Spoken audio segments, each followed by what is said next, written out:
बिस्मिल्लाहिर्रहमानिर्रहीम। अस्सलाम वालेकुम। मैं अपने चैनल की तरफ से आप सब दोस्तों को खुश आमदीद कहता हूँ। दोस्तों, आज की जो वीडियो है वो साइंटिफिक असिस्टेंट टू फिज़िक्स का जो एफएससी बेस पे दिया जाता है, तो उसका पास पेपर इसमें सॉल्व करेंगे। तो इसका जो फर्स्ट पेज है 1 से 5 तक के एमसीक्यूज़ वो मिसिंग है, तो हम 6 से स्टार्ट लेंगे। चलो दोस्तों, अभी स्टार्ट लेते हैं क्वेश्चन नंबर 6 से। An aeroplane flies 400 metre due north and then flies 300 metre south and then flies 1200 metre upward. The net displacement will be. तो चलो दोस्तों, इसको सॉल्व करते हैं। न्यूमेरिकल है। तो an aeroplane flies 400 metre due to north. तो एक एरोप्लेन है जो नॉर्थ की तरफ 400 मीटर फ्लाई करता है। कितना हो गया?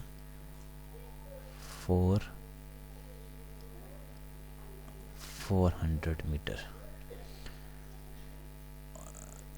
और फिर अगेन साउथ की तरफ 300 मीटर फ्लाई करता है and then upward 1200 metre fly करता है। 1200।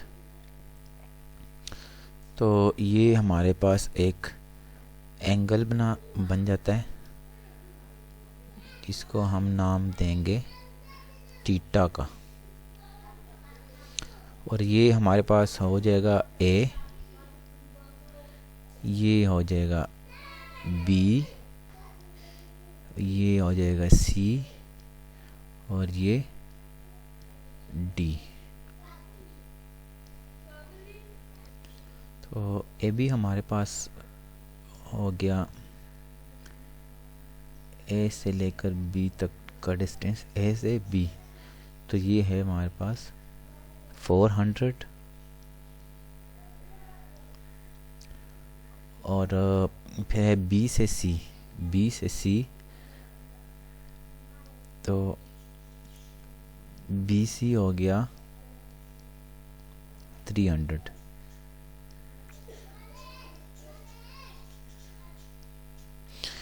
और सी डी, सी और डी, सी डी है हमारे पास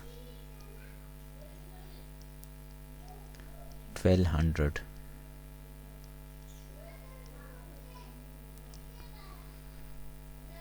देन क्या A B, B C, C D and A सी।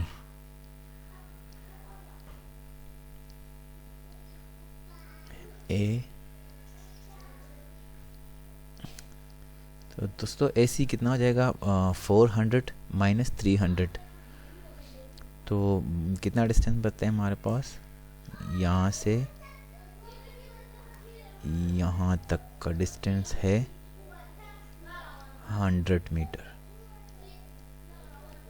तो ये हो गया 100 मीटर। ये भी मीटर में है, ये भी मीटर में है, कि ये मीटर है, एक ये मीटर है। दोस्तों, आपने पाइथागोरस थ्योरम का नाम सुना होगा। तो ये प्रॉब्लम जो है वो उसी थ्योरम से करेंगे। A D is equal to A C whole square plus C D whole square under the root. तो इसमें वैल्यूज पुट करेंगे। AC हमारे पास है 100 और CD है 1200 होल स्क्वायर।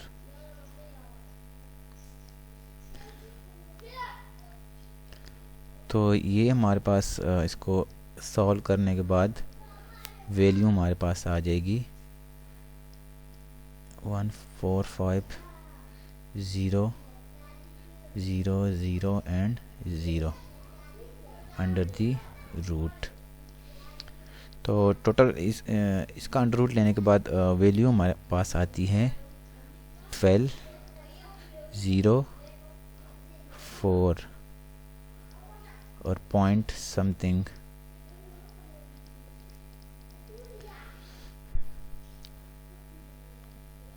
तो दोस्तों ऑप्शंस देखें अगर आप, तो ऑप्शन नंबर 1 है 1500 मीटर, ऑप्शन नंबर 2 है 1200 मीटर, और तीसरा 900 मीटर, और चौथा है 700 मीटर। तो इसका करेक्ट आंसर जो होगा वो होगा 1200। यहाँ पे जो कि ऑप्शन में 1200 दिया हुआ है, तो 1204 या 1200 तकरीबन सेम ही आता है। तो करेक्ट आंसर इसका होगा option number B. Question number 7 है 5 equal forces of 10 Newton each are applied at one point and all are lying in one plane. If the angle between them are equal, the resultant force will be। तो ये इसका answer ये 0 आएगा। चलें इसको भी solve करते हैं। तो सबसे पहले जो एंगल इसमें पूछा गया है कि 5 equal forces of 10 Newton each are applied at one point and all are lying in one plane। तो प्लेन दोस्तों होता है पूरा 360 डिग्री का, ये पूरा प्लेन होता है। और ये और 5 equal forces जो है इस पे अप्लाइड हो रही हैं। ये एक हो गया, 2, 3, 4 एंड 5। तो ये बनता है दोस्तों 360 डिग्री। ये पूरा प्लेन है। डिग्री इसको डिवाइड करेंगे 5 से, तो ये हमारे पास आता है 72 डिग्री। तो ये जो 5 equal फोर्सेस हैं, ये हर फोर्स जो है 72 डिग्री का फोर्स अप्लाई करती हैं प्लेन पे। तो इसका जो रिजल्ट आएगा वो जो है पेंटागन की शेप में बन जाएगा। इस प्लेन में इसका रिजल्ट बनेगा, जिसका रिजल्टेंट होता है सब्स्टिट्यूशन के बाद जो इसका रिजल्टेंट फोर्स होता है वो आता है 0।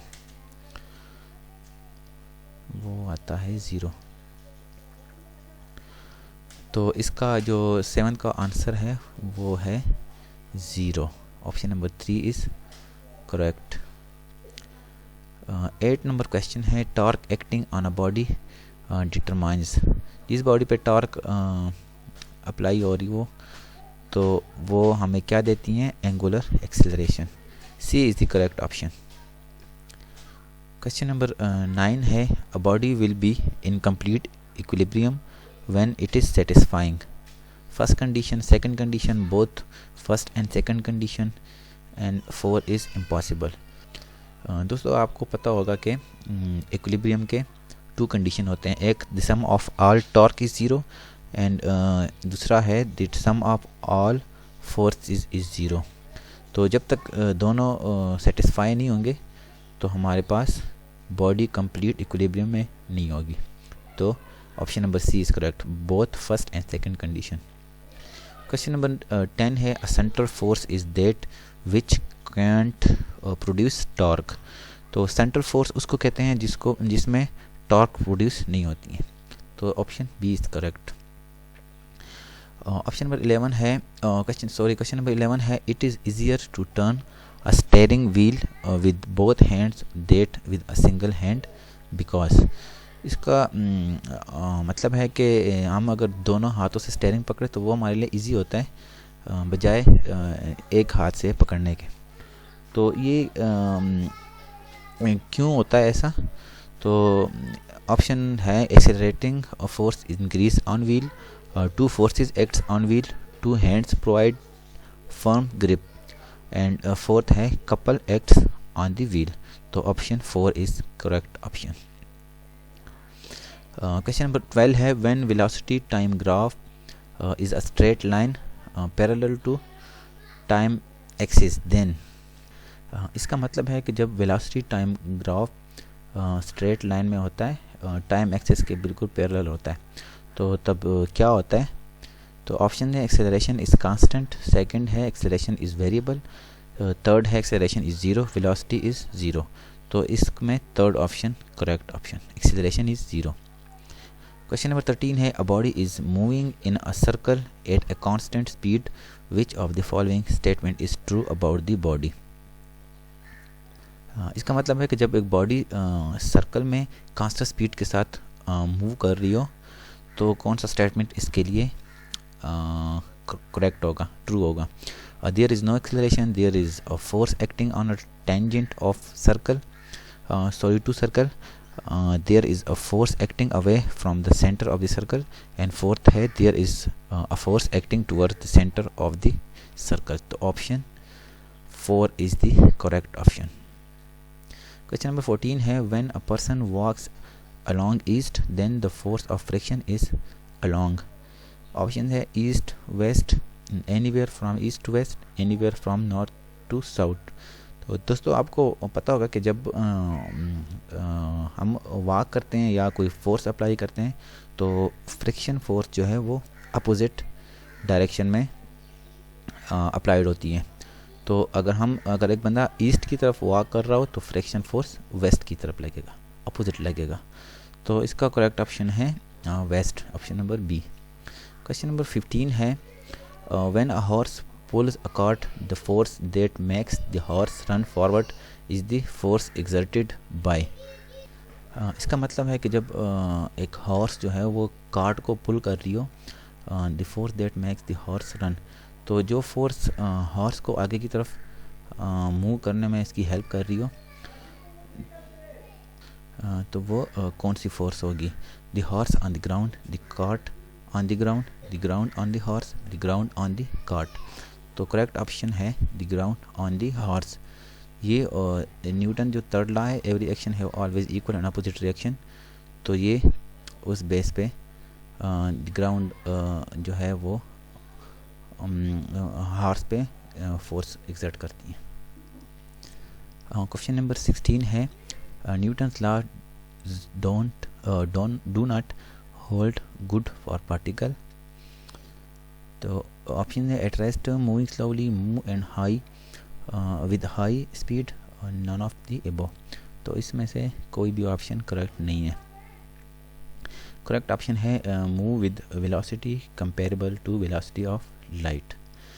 क्वेश्चन नंबर इस टाइम जो है इसमें नन ऑफ द अबव वाला ऑप्शन ठीक है।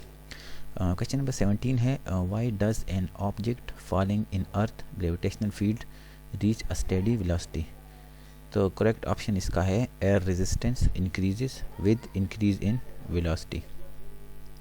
एयर की जो रेजिस्टेंस है वो इंक्रीज हो जाती है जब वेलोसिटी इंक्रीज होती है।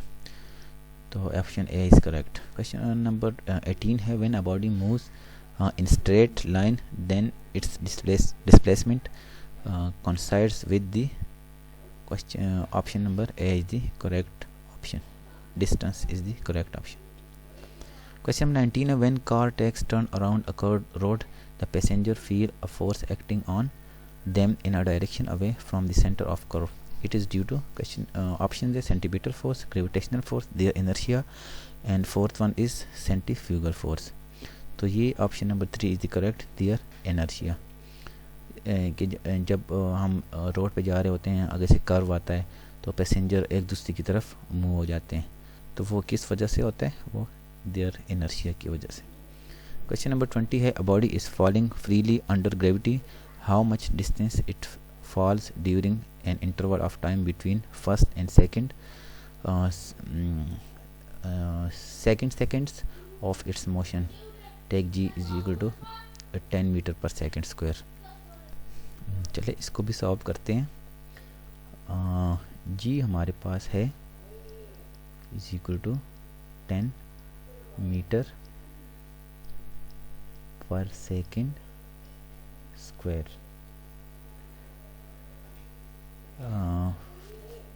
Distance in first second is equal to 10. The distance in second is equal to 10 plus 10 is equal to 20।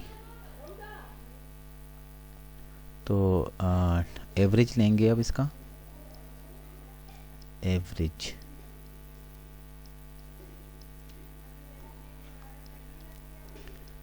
Average में 20 plus 10 divide by 2 is equal to 30 divided by 2, answer 15। तो option B is the correct option. दोस्तों ये था हमारा scientific assistant 2 का first part. Video काफ़ी lengthy हो गई है, तो नेक्स्ट पार्ट इंशाल्लाह उसमें अगले जो 21 से स्टार्ट लेंगे। और तो तब तक के लिए इजाज़त दीजिएगा। अल्लाह हाफिज़।